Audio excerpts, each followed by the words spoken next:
Ito muna kayo sa pundon ni tatay. Pang 16 days niya kasi ngayon.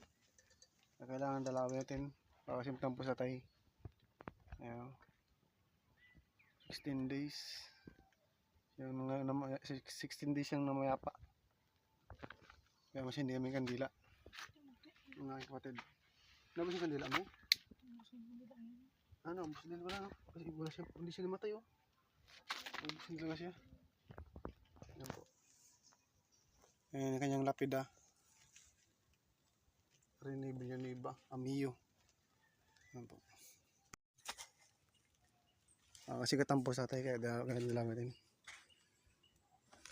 Ayan natin yung picture na tayo.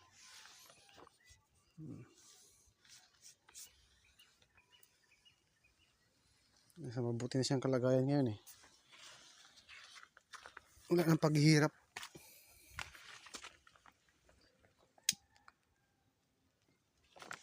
Bulaklak niya tuyo na. Matanggal kay gibaon ko sa semento.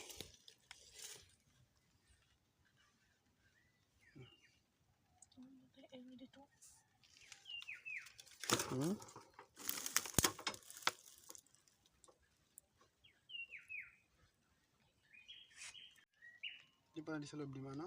Di, namamatay siya. Ha? Ayun.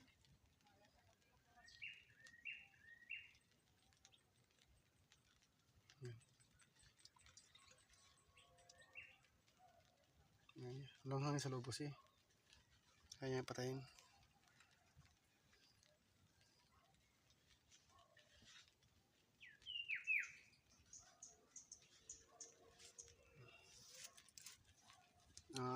Pag na pabubungan namin tong pansyon. Lagyan namin ng babong na yero. Maganda din tingnan yung babong. Hindi basta-basta masikira yun. Tapos ito lalagyan namin yung tiles. Tiles namin yan.